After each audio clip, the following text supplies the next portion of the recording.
녹두는 이렇게 드셔야 당뇨가 예방되고 혈당이 쑥 떨어집니다. 한의학에서는 약으로 사용할 정도로 약효가 뛰어난 식재료가 녹두입니다. 우리 선조들은 이 약효를 잘 알고 일반 가정에서도 많이 사용했습니다. 이런 녹두가 만병의 근원인 고혈압과 당뇨에도 좋다는 사실 알고 계셨나요? 그런데 이렇게 좋다는 녹두도 잘 알고 드셔야 하는데요. 잘못 드시면 우리 몸에 독이 될 수도 있고 잘 드시면 보약이 될 수도 있습니다. 녹두는 어떻게 또 무엇과 먹어야 되고 주의할 점은 무엇인지 모두 알려드릴게요. 녹두에 약간 거친 식감을 싫어하시는 분들이 껍질을 까고 녹두 속 알맹이만 드시는데요. 녹두에 놀라운 영양 성분들이 거의 다 껍질에 있기 때문에 녹두 껍질은 반드시 함께 드셔야 합니다. 녹두에는 식이섬유가 풍부하고 소화를 돕는 효소가 많아 소화가 잘 안 되는 분들이 드시면 도움이 되는데요. 녹두에 풍부한 식이섬유가 장 운동을 활발하게 하고 소화를 돕는 효소가 장내의 유익균을 풍성하게 해줘 장 건강을 개선해 줄 수 있습니다. 우리 선조들은 기억력이 많이 약해진 환자에게 녹두죽을 먹여 몸을 회복시켜 주었는데요. 그만큼 몸이 약해진 환자들의 몸에도 흡수가 잘 될 만큼 녹두가 우리 몸에 좋다는 것이죠. 놀랍게도 녹두에는 마그네슘, 칼슘과 같은 미네랄 성분들도 풍부한데요. 이 풍부한 칼슘은 골다공증을 예방하고 뼈를 튼튼하게 하는 효과가 있습니다. 칼슘이 뼈를 이루는 주성분인 것은 잘 알고 계시죠? 마그네슘은 이런 필수 미네랄인 칼슘의 흡수를 도와주기 때문에 녹두가 뼈 건강에도 놀라운 효능을 발휘할 수 있는 것입니다. 그런데 녹두는 성질이 차기 때문에 몸이 찬 분들은 주의해서 드시는 게 좋은데요. 이 때문에 녹두의 껍질을 벗기고 드시는 분들이 있습니다. 하지만 마늘과 함께 드신다면 몸이 찬 분들도 조금 더 편안하게 녹두를 드실 수 있습니다. 마늘의 따뜻한 성질이 녹두의 찬 성질을 중화시켜주기 때문이죠. 이뿐만 아니라 마늘이 대표적인 항암식품인 사실은 알고 계시잖아요. 마늘에는 S알리시스테인과 알리신이라는 성분이 풍부해서 암세포를 억제하고 사면시켜주는 효능이 있습니다. 또한 강력한 항산화 성분인 폴리페놀이 많이 들어있어서 나쁜 콜레스테롤의 성장을 막아 혈관을 깨끗하게 만들어주기 때문에 심혈관 질환에 매우 탁월하답니다. 이뿐만 아니라 체내 지방의 대사를 촉진하여 지방 분해를 통해 체지방을 제거하고 비만을 예방하는 효능까지 있는 놀라운 식품이죠. 그래서 마늘을 녹두와 함께 드시면 시너지 효과가 있기 때문에 우리 몸에 보약이 될 수 있습니다. 마늘과 녹두를 함께 먹을 수 있는 가장 간단한 방법은 마늘 녹두밥을 지어 먹으면 되는데요. 녹두를 물에 충분히 불려서 밥을 하시면 녹두 껍질의 거친 식감을 완화시켜 편하게 드실 수 있습니다. 그리고 우리가 녹두하면 생각나는 대표적인 음식이 녹두 빈대떡이 있는데요. 맛있는 녹두 빈대떡에 돼지고기를 갈아서 함께 부쳐 먹기도 하죠. 이 방법은 영양학적으로도 탁월한 조합이 됩니다. 녹두에 부족한 필수 아미노산인 트립토판 같은 성분이 돼지고기에 풍부하게 들어있기 때문인데요. 트립토판이나 메티오닌 같은 필수 아미노산은 우리 몸에서 합성되지 않아 반드시 음식을 통해 섭취해야 합니다. 돼지고기가 이런 아미노산의 훌륭한 공급원이 될 수 있기 때문에 나이가 들면서 기력이 약해진 분들이 녹두와 돼지고기를 함께 드시게 되면 기력 회복에 좋은 효과를 보실 수 있습니다. 또한 돼지고기에는 단백질이 풍부하여 근육을 튼튼하게 하는데 도움을 주고 풍부한 비타민 B1은 피로 회복과 신경 안정에도 매우 효과적입니다. 철분도 풍부해 나이가 들며 부족해지는 철분 보충에도 효과를 볼 수 있고 필수 지방산인 리놀렌산이 많아 동맥경화와 고혈압 같은 성인병의 예방, 아연, 셀레늄, 비타민 B6 등의 영양소가 면역력을 강화하는 데에도 도움을 줍니다. 녹두는 또한 혈당을 낮춰주고 인슐린 감수성을 높여주는 효능이 있어서 당뇨 관리에도 너무 좋은 식품인데요. 풍부한 식이섬유는 소장에서 당의 흡수를 지연시켜주고 다양한 미네랄과 비타민이 당뇨로 인한 합병증을 예방하는 데에도 좋은 효능이 있습니다. 이때 팥과 함께 드시면 이런 효과들이 매우 높아집니다. 팥은 강력한 항산화 성분인 안토시아닌이 풍부해서 혈관의 활성산소를 제거해주고 혈관세포의 손상을 예방해줘서 혈관을 깨끗하고 건강하게 해줄 수 있습니다. 2014년에 발표된 한 연구에서 팥을 섭취하는 것이 2형 당뇨병 환자의 혈당 수치와 인슐린 저항성을 개선하는 데 도움이 되는 것으로 보고됐습니다. 이 연구에서는 4주 동안 매일 팥을 섭취한 결과 당뇨 환자들의 공복 혈당 수치가 평균 19.5% 감소하였고 인슐린 저항성이 감소하는 결과를 볼 수 있었습니다. 또한 팥은 쌀의 10배 이상, 바나나의 4배 이상의 많은 칼륨을 함유하고 있는데요. 칼륨은 몸 안에 나트륨을 배출하고 당뇨 환자의 신장 기능을 강화시켜주며 혈압 상승을 억제해주는 효능이 있습니다. 팥은 한의원에서 다이어트를 위한 처방을 할 때도 사용되는데 팥의 풍부한 칼륨은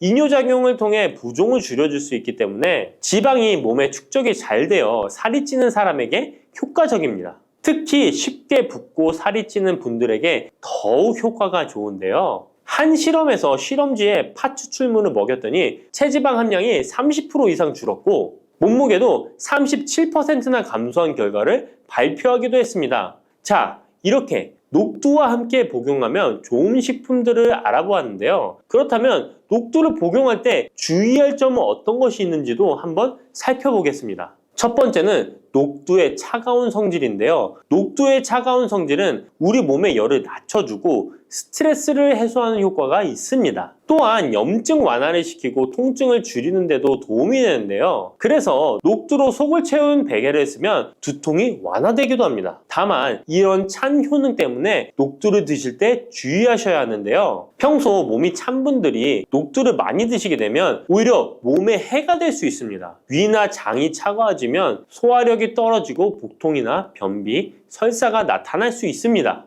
이런 분들이 녹두를 드시려면 앞에서 알려드린 대로 마늘과 함께 드셔보시기 바랍니다. 그리고 두 번째 주의할 점은 바로 녹두의 강력한 해독작용입니다. 녹두의 해독작용은 우리 몸의 중요한 장기 중 하나인 간에 많은 도움을 주는데요. 간은 우리 몸의 독소를 해독하는 역할을 맡고 있는데 녹두가 이런 간의 해독 기능을 도와주게 됩니다. 녹두의 풍부한 단백질과 펩타이드는 간 해독작용에 필요한 글루타치온의 원료를 공급해주며 체내에 중금속과 독성물질과 결합하여 몸 밖으로 내보내는 역할을 하게 됩니다. 특히 중금속 해독 연구에서는 납, 카드뮴 등의 흡수를 억제하거나 배출을 도와서 독성 완화 효과를 보여주기도 했습니다. 하지만 이런 효과가 우리가 보약을 복용하는 경우에는 상극이 될 수 있습니다. 보약의 효과가 녹두의 해독작용 때문에 많이 사라져버릴 수 있기 때문입니다. 그래서 한의원에서 한약을 지으면 녹두나 숙주나물을 먹지 말라고 얘기하는 겁니다.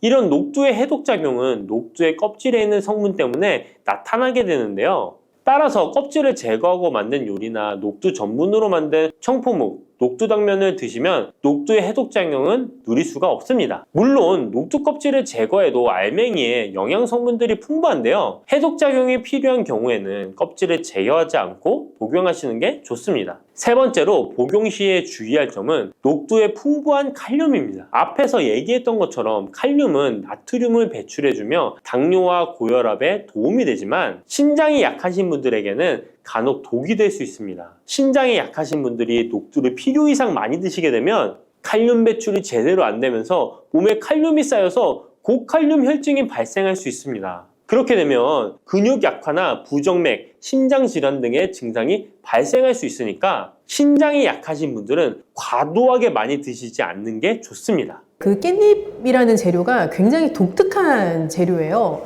사실 제가 그 주말 농장을 몇 번 해보았습니다만 이게 깻잎 진짜 잘 자라거든요. 생존력이 장난이 아닌 애더라고요. 그래서 깻잎을 제가 키우면서 되게 많이 느꼈던 것 중에 하나가 이게 향이 아주 독특하잖아요. 그러니까 토끼가 와서 잘 안 먹어요. 이렇게 말씀을 드리는 이유는 우리가 뭔가 깻잎도 향이 굉장히 세고 예를 들면 고수도 향이 굉장히 세잖아요. 근데 두 개가 다 녹색으로 향이 센 이파리들인데 그 향의 종류가 다르잖아요.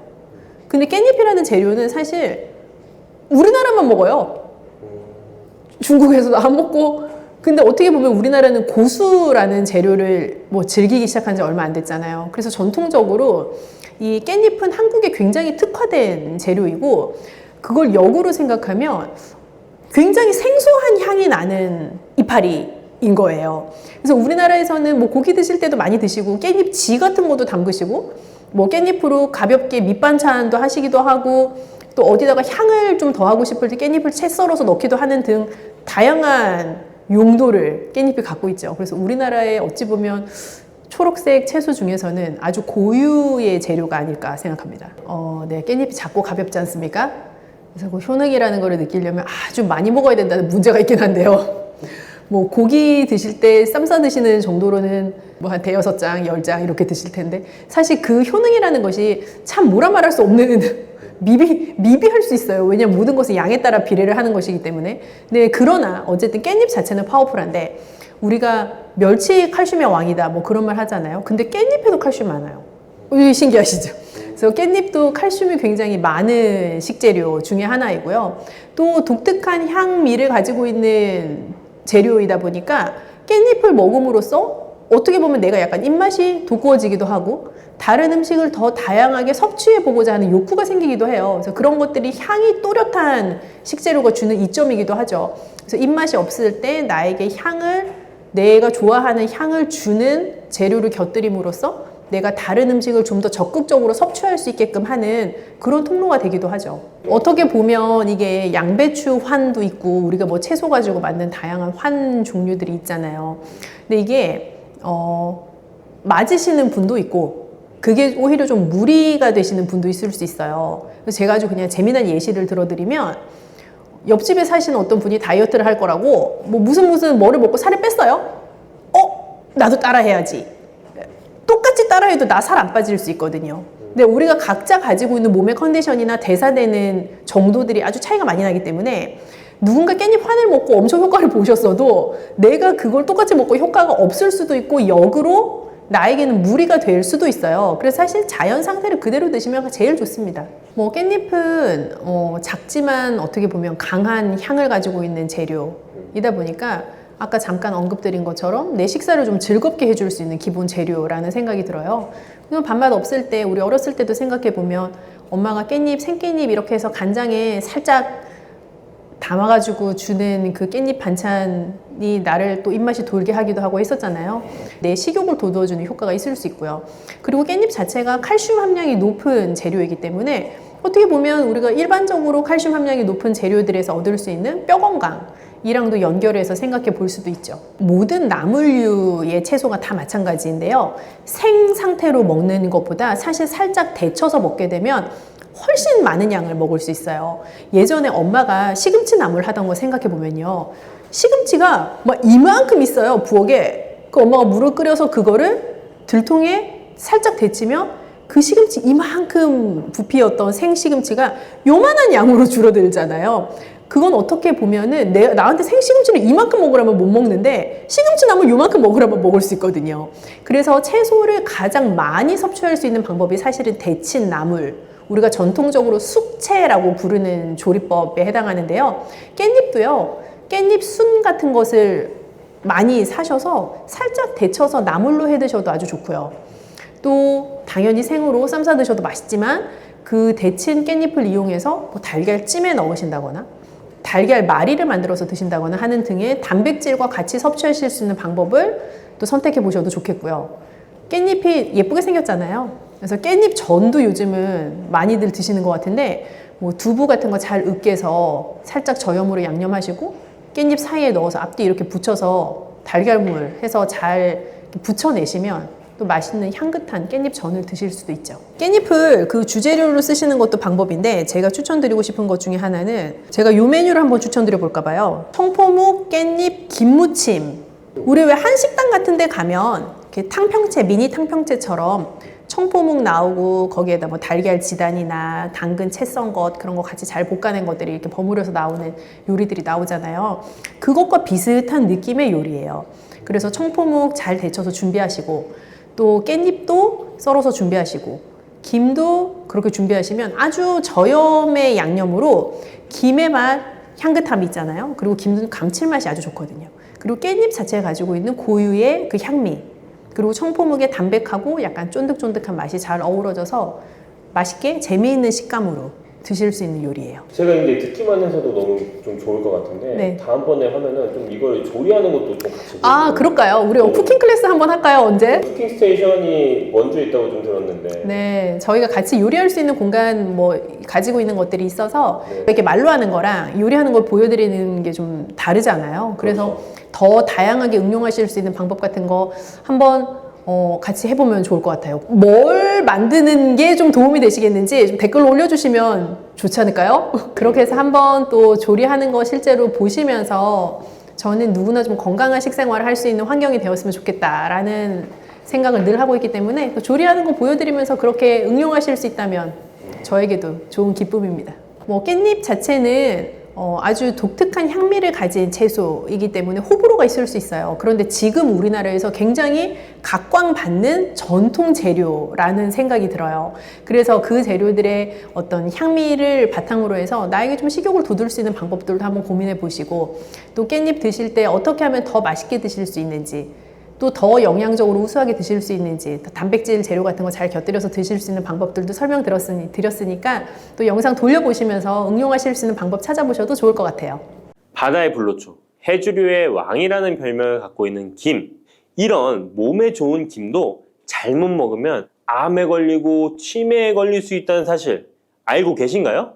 아무리 좋은 음식도 제대로 알고 드실 때 건강을 지키는 보약이 될 수 있는 것이죠. 식탁 위에 빼놓을 수 없는 반찬, 김의 효능 5가지. 김을 드실 때 주의해야 될 분들, 그리고 김과 함께 먹으면 보약이 되는 최고의 음식과 김을 굽는 방법, 좋은 김을 고르는 방법까지 김에 대한 모든 것 알려드릴게요. 입맛도 없고 마땅한 반찬도 없을 때 김 하나만 있어도 밥 한 그릇 뚝딱 해치울 수 있지 않나요? 저도 마찬가지지만 저희 아이들도 김 하나만 있어도 반찬 투정 안 합니다. 이렇게 밥 반찬으로도 최고지만 요즘 전 세계에서 우리나라 문화에 열광을 하며 우리나라 음식에도 관심이 많은데요. 최근에는 특히 바로 이 김에 대한 관심도 높아졌습니다. 냉동김밥이 어마어마하게 많이 팔리면서 김에 대한 인기도 높아져 과자처럼 간식으로 김을 많이 먹고 있다고 하네요. 전 세계적으로 선풍적인 인기를 끌고 있는 김의 첫 번째 효능은 바로 뇌를 건강하게 해서 치매를 예방하는 데 좋다는 것입니다. 김에는 뇌신경을 활성화시키는 비타민 B1과 비타민 B2가 풍부하게 들어있는데요. 이 비타민들이 뇌세포의 건강을 유지하고 신경 전달 물질을 생성하는 데 도움을 주어 기억력을 향상시키고 뇌를 계속해서 활성화시켜줍니다. 또한 미네랄 성분들이 풍부하여 뇌 기능을 활성화하는 데 도움을 주어 치매를 예방할 수 있습니다. 그리고 김에는 포피란이라는 수용성 식이섬유가 풍부하게 함유되어 있는데요. 이 포피란은 혈관 내에 나쁜 콜레스테롤 LDL 수치를 떨어뜨려주는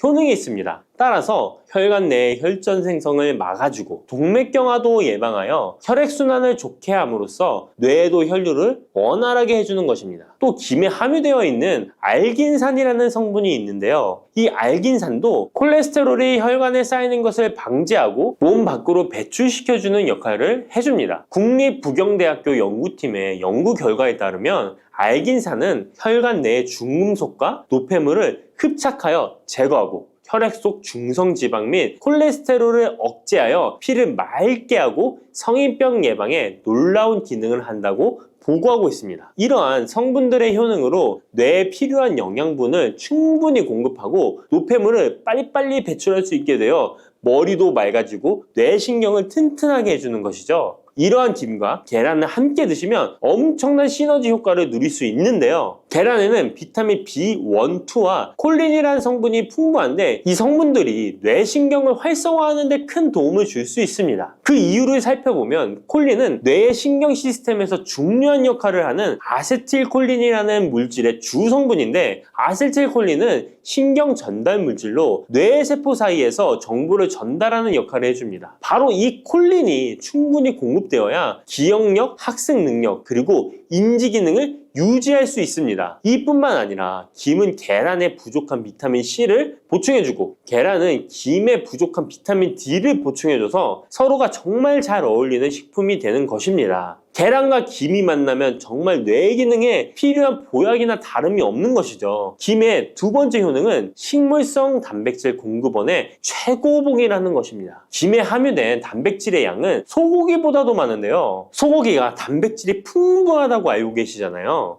소고기 100g당 단백질의 함량은 20g이고요. 김 100g당 단백질의 함량은 30g입니다. 소고기보다 김에 단백질이 많이 들어있다니 놀랍지 않나요? 마른 김 5장에는 계란 1개에 함유된 단백질의 양이 들어있다고 합니다. 그런데 이 단백질에 식물성 단백질과 동물성 단백질이잖아요. 이 둘을 함께 먹을 때 더욱 흡수가 잘 되어 건강에 좋은데요. 이 김과 계란을 함께 먹을 수 있는 정말 좋은 방법 알려드릴게요. 김 계란말이는 많이들 해 드시잖아요. 반찬으로 만들어 먹기도 편하고 맛도 좋아 많이들 드시는데요. 그것 말고 계란김전을 알려드릴게요. 먼저 김을 먹기 좋은 크기로 잘라주시고요. 한쪽에 놓아줍니다. 적당한 용기에 계란을 깨주시고요. 속은 한 꼬집으로 약간 간을 해줍니다. 다음에 계란을 풀어줍니다. 이제 김을 2장씩 포개어 계란물을 앞뒤로 잘 묻혀준 다음에 기름을 두른 팬에다 부쳐주시면 됩니다. 정말 쉽죠? 이렇게 김과 계란을 함께 드시면 맛도 좋고 건강도 챙길 수 있는 밥상위의 보약이 된답니다. 세 번째, 김의 효능은 항산화 작용입니다. 몸 안에 활성산소가 많아지게 되면 활성산소가 세포를 공격하여 노화시킬 뿐 아니라 암세포로 변이시켜 암을 발생시키기도 하는데요. 김에는 이런 활성산소를 제거시켜 줄 수 있는 강력한 항산화 물질인 베타카로틴이 풍부하게 함유되어 있습니다. 대표적인 강력한 항산화 물질인 베타카로틴은 당근에 많이 함유되어 있다고 다들 알고 계시잖아요. 당근보다 김에 베타카로틴이 더 많이 함유되어 있습니다. 당근 100g에는 5.516mg이 함유되어 있고 김 100g에는 무려 22,500mg이나 함유되어 있습니다. 당근보다도 4배 정도 많은 베타카로틴이 함유되어 있는 것이죠. 놀랍죠? 오늘 놀랄 일이 많은 것 같네요. 이 베타카로틴은 우리 몸속에서 비타민 A로 전환이 되는데요. 비타민 A 하면 무엇이 생각나시나요? 네, 생각하고 계신 건 맞습니다. 바로 눈이죠, 눈. 비타민 A는 시력을 보호하고 야맹증을 예방하는 데 도움이 되는 것입니다. 또한 김에 단백질이 많이 함유되어 있다고 했잖아요. 이 단백질이 비타민 A와 만나면 로놉신이라는 성분이 생성되는데요. 이 로놉신이 시력을 보호하고 야맹증을 예방하는 역할을 하는 것입니다. 당근이 눈 건강에 좋다고 많이들 드시는데 당근보다도 김에 더 많이 함유되어 있다는 사실 꼭 기억하시기 바랍니다. 네 번째 김의 효능은 골다공증 예방에 도움을 준다는 것입니다. 김에는 칼륨이 풍부하게 함유되어 있는데요. 칼슘 하면 떠오르는 식품이 있죠. 바로 우유인데요. 우유 100g에는 칼슘이 110mg 함유되어 있고 김 100g에는 칼슘이 490mg이나 함유되어 있습니다. 김에는 우유보다 무려 4배 많은 칼슘이 함유되어 있는 것이죠. 나이가 들면서 특히 여성분들이 골다공증 발병률이 높아 힘든 경우가 많으신데요. 저희 어머니도 골밀도가 낮아져 병원에서 처방을 받아 약을 드시더라고요. 주변에도 중년의 나이를 넘어서고 계신 분들 중에 골다공증으로 약을 드시는 분들이 많으신데요. 우리나라 사람들의 부족한 영양소가 바로 칼슘이라서 이런 현상이 나타나는 것입니다. 칼슘이 부족하면 뼈가 약해지고 점점 골밀도가 낮아져서 골다공증이 발병하게 되는 것인데요. 김에 함유된 칼슘은 특히 우리 몸에 흡수가 잘 되어 정말 좋습니다. 우유보다 4배 많은 칼슘을 가지고 있는 김을 평소에 충분히 드신다면 골다공증 예방에도 도움을 받을 수 있습니다. 김을 드실 때에도 먹는 방법을 알고 드시는 게 좋겠죠. 김의 영양소를 잘 흡수할 수 있도록 먹는 방법이 있는데요. 김을 구울 때 어떻게 하시나요? 보통 기름을 김에 바르고 불에 구워 드시잖아요. 그렇게 하시면 안 되고요. 마른 김을 아무것도 바르지 않은 달궈진 팬에 앞뒤로 5초씩 살짝 구운 다음에 들기름을 발라 드시면 됩니다. 이 김에 열을 가하게 되면 김에 함유된 영양소들의 체내 흡수율이 높아지게 됩니다. 이 들기름을 굽기 전에 바르지 않고 구운 후에 바르는 이유는 들기름이 열에 약해서 들기름을 바른 채로 굽게 되면 들기름이 산패되어 오히려 건강을 해칠 수 있기 때문입니다. 열을 가하지 않은 들기름을 바르면 들기름의 불포화 지방산이 또 혈관을 깨끗하게 해줘서 더욱 건강한 식사를 하실 수 있습니다. 이 5번째 김의 효능은 당뇨를 완화시키는 데 도움을 준다는 것입니다. 당뇨병이 있는 분들은 비타민 B1, 2가 결핍되어 있는 분들이 많은데요. 김에 바로 이 비타민 B1, 2가 풍부하게 함유되어 있어 당뇨를 완화시키는 데 도움이 되는데요. 2017년 한국식품과학지에 실려있는 연구에서 당뇨 환자들이 김을 섭취하면 혈당 수치를 낮추는데 도움이 된다고 보고했습니다. 이는 김에 함유된 비타민 B1, 2 때문이라고 밝혔습니다. 당뇨 환자는 비타민 B1, 2가 결핍되기 쉬운데요. 그 이유는 비타민 B1, 2는 고기에 보통 많이 함유되어 있는데 당뇨 환자의 식단은 채식인 경우가 많아서 비타민 B1, 2를 섭취할 수 있는 기회가 적어지기 때문입니다. 또한 당뇨 환자에게 처방되는 메트포르민 계열의 성분들의 약물이 비타민 B1, 2의 흡수를 방해해 비타민 B1, 2가 결핍될 가능성은 더욱 높아집니다. 당뇨 환자들은 고혈당으로 인해 신경이 많이 손상이 되는데요. 이 때문에 손발끝이 저리거나 통증이 오는 신경합병증이 발생하게 됩니다. 이 증상을 완화시키고 신경이 손상되지 않도록 보호하는 역할을 비타민 B1, 2가 해주는 것입니다. 이런 이유로 당뇨 환자는 비타민 B1, 2의 섭취를 신경 써서 해주는 것이 좋지만 말씀드린 대로 육류 식단은 또 당뇨 환자의 식단에 잘 들어가 있지 않죠. 그래서 비타민 B1, 2가 풍부한 김을 섭취하는 것이 당뇨 환자에게 정말 좋은 대안이 되는 것입니다. 비타민 B1, 2의 하루 권장 섭취량은 2.4mg인데요. 이는 자르지 않은 김 한 장만 섭취해도 충분히 섭취할 수 있는 양입니다. 당뇨가 있는 분들이라면 오늘부터 식사하실 때 김을 꼭 드셔야겠죠? 다만 시중에 판매되는 조미김은 기름에 구워지고 그 기름이 산패될 가능성이 높아 오히려 건강에 해로울 수 있으니까 알려드린 대로 마른 김에 기름을 바르지 않고 달궈진 팬에 살짝 구워 드시기 바랍니다. 그런데 이렇게 평소에 많이 드시고 계신데 잘못 드시면 건강을 해칠 수도 있다는 사실 알고 계신가요? 특별히 갑상선이 약하신 분들은 김을 섭취하는데 주의하셔야겠습니다. 갑상선은 우리 몸에서 가장 중요한 내분비 기관 중 하나인데요. 갑상선은 목 부분 기관지 아래에 위치한 나비 모양의 내분비 기관입니다. 중요한 여러 기능을 하지만 그 중에서도 특별히 대사율을 조절하는 기능을 합니다. 갑상선에 T3, T4 호르몬을 분비하여 우리 몸의 에너지 소비와 체온 조절을 하는데 중요한 역할을 하는 것입니다. 그리고 갑상선 호르몬은 신경 시스템의 정상적인 기능을 유지하는데 꼭 필요한데요. 이 호르몬이 제대로 분비가 되지 않아 수치가 너무 높거나 낮게 되면 우울증, 불안 증세,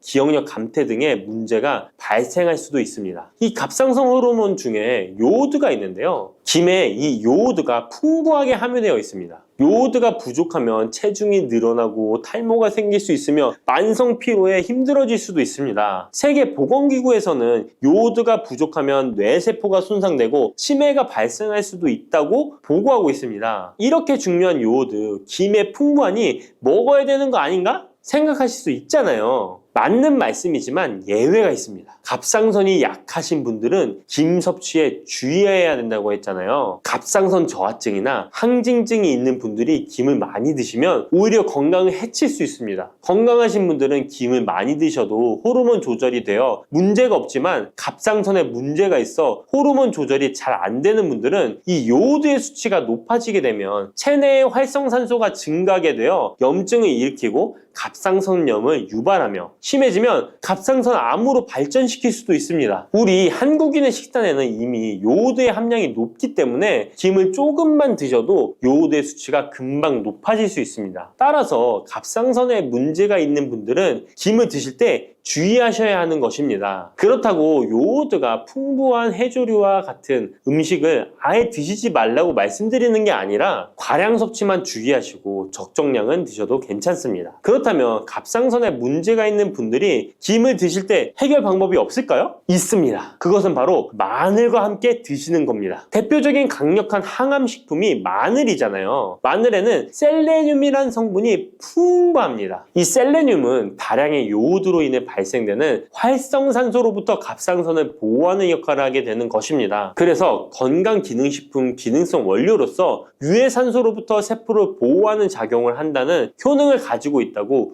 우리나라 식약처에서도 인정을 해주고 있죠. 그리고 갑상선 호르몬의 생성을 도와 갑상선에 문제가 있는 분들이 드시면 호르몬 문제를 해결하는데 도움이 되는 것입니다. 또한 김에 함유된 알긴산이라는 성분이 콜레스테롤이 혈관에 쌓이는 것을 방지하고 몸 밖으로 배출시켜주는 역할을 한다고 알려드렸는데, 바로 이 마늘과 함께 드시면 이 효능이 배가 돼서 혈관에 혈전이 생기는 것을 막아주어 혈관 건강에 최고의 보약이 되는 것입니다. 이렇게 좋은 김 아무거나 드시지 마시고요, 좋은 김 고르는 방법도 알려드릴게요. 좋은 김은 검붉은색을 띠며 살짝 반짝이는 윤기가 있고 냄새 없이 담백한 맛이 나는 것입니다. 그리고 구웠을 때 녹색빛이 선명하게 나타나며 물에 불렸을 때는 잘 녹고 김을 담갔던 물이 맑을수록 좋은 김이라고 할 수 있습니다. 이 김은 저희 하단 링크에 있으니까 링크 한번 보시고 김을 사시기 바랍니다. 단백질 폭탄으로 알려진 두부는 건강식으로 많이 드시는 대표적인 식재료입니다. 그런데 두부를 잘못 드시면 오히려 건강을 해칠 수 있다는 사실 알고 계신가요? 두부를 먹을 때 독이 되는 최악의 경우, 그리고 두부를 어떻게 먹어야 우리 몸에 보약이 될 수 있는지에 대해 알려드리겠습니다. 두부가 오히려 건강을 해치는 첫 번째는 바로 GMO 유전자 변이된 콩으로 만든 두부를 먹을 때입니다. 2018년 보도자료를 보면 수입콩을 사용해 만든 두부 7종류 중에서 6종류가 GMO 성분이 검출되어 파문이 일었던 적이 있습니다. GMO는 원래 생산성을 향상시켜 식량 부족 문제를 해결하고 비타민, 미네랄 등의 영양소를 강화하거나 질병 저항성을 높여 건강에 도움을 주기 위해 유전자를 변이하여 재배하는 것입니다. 또 제초제나 살충제의 사용량을 줄일 수 있어서 환경오염도 줄일 수 있는 장점이 있습니다. 하지만 이렇게 재배된 것을 섭취했을 때 건강에 대한 안정성 문제와 생태계 파괴 등의 논란은 끊이지 않고 있습니다.